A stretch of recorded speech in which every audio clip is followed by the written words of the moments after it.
Panel has ruled in favor of a Merrill Lynch customer who argued that he bought stock based solely on the recommendation of former star analyst Henry Blodgett.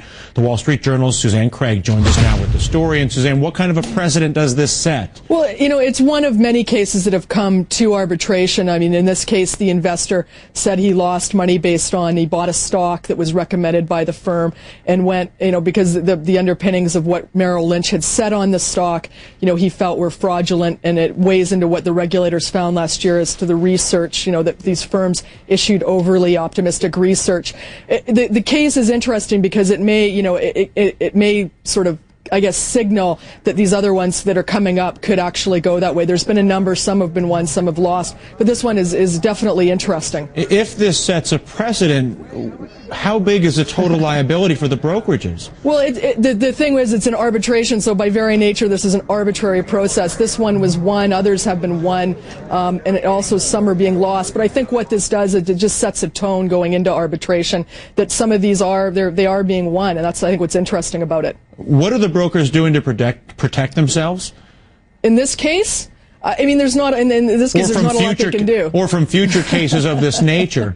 I'd like to think that the firms are no longer issuing research in an attempt to win investment banking business. I think that's sort of where it's going. The brokers can't do a lot. I mean, they're told by the firms, here's what our research says, and they and they tell their clients, based on that, this is what you should buy. Are there certain key characteristics that this lawsuit had that made it victorious? Yeah, I mean, this one was interesting, and the reason why we were interested in it was because it had two things. One is that it showed a definite chain of events. The broker submitted an affidavit saying, I suggested this research or this stock to my client based on the firm's research.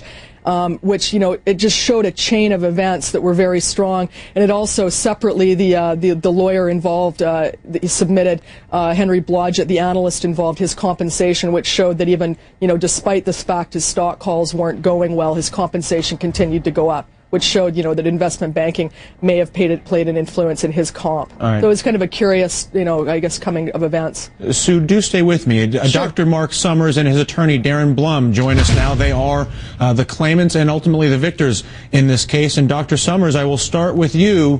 What happened to the very premise of investing as a risk-taking event and buyer beware?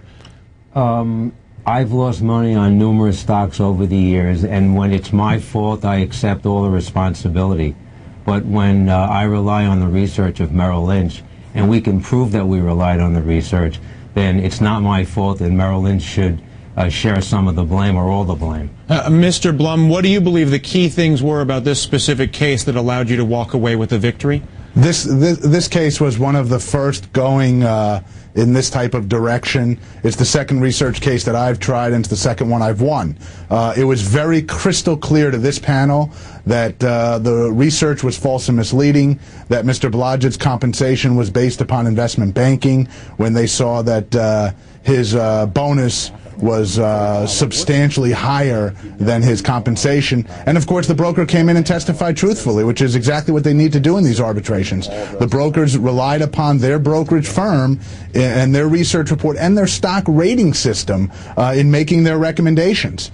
And that was clear to this panel, as well as I think what upset this panel somewhat, which was evident by their issuing of a sanction order against Merrill Lynch in the amount of $5,000, was the intentional withholding of documents, which cannot be and should not be accepted in arbitration. Sue, are there specific brokerages or a specific broker that's most vulnerable to this going forward? Well, clearly the ones that have small retail investors, Merrill Lynch, Morgan Stanley, and Smith Barney come to mind as the top three, are vulnerable. And then within that, I mean, these guys cover thousands of stocks, but within that, regulators last year, when they came to this settlement about research, zeroed in on certain stocks that where the research was particularly egregious. And in this case, Dr. Summers' case is one of those where the stock was singled out. So it's a highlighted a good case. And Dr. Summers, do you feel like you have other past investments where you may have an opportunity to make a similar claim?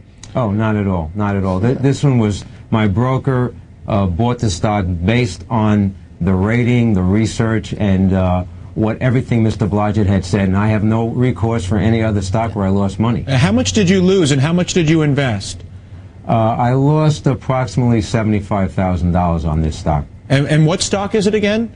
ICGE. Okay. Actually, Darren. Yes. What other lawsuits and how many other lawsuits do you have pending, and what do you believe the total liability could be for the brokerages if this continues? Dylan, I assure you this will continue. My law firm has over $100 million in claims pending right now against the major Wall Street firms. A vast majority of those involve the fact of false research, conflicts of interest that existed, and I think you're going to see over the next 1 to 3 to 4 years multiple awards coming down in favor of customers against brokerage firms based upon research. And this case in particular, which was great, was Mr. Summers never read a research report. So they seem to argue that, well, the client has to read a report to actually rely upon it, and that's just simply false. A client's allowed to rely upon his financial advisor's advice and guidance without ever seeing a report and be successful in an arbitration claim.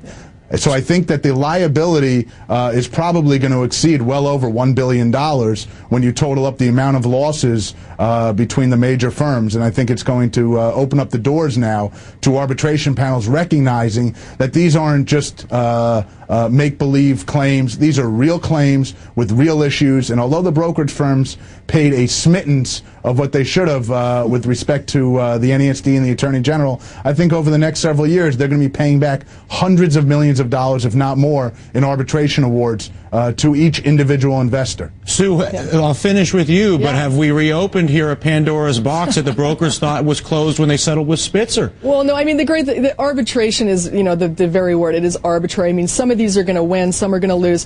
But I do think that the ones that are winning, they do set a tone for how the arbitrators are going to look at it. So this is going to go on for years. I mean, it's going to be really interesting to watch, and we're going to be looking at it really closely going forward. Sue Craig, congratulations for the exclusive. Thanks for sharing it with us. And Dr. Summers and Darren Blum, we appreciate your coming on to talk about the claim. Thank you both. Thank you, Dylan. Appreciate it.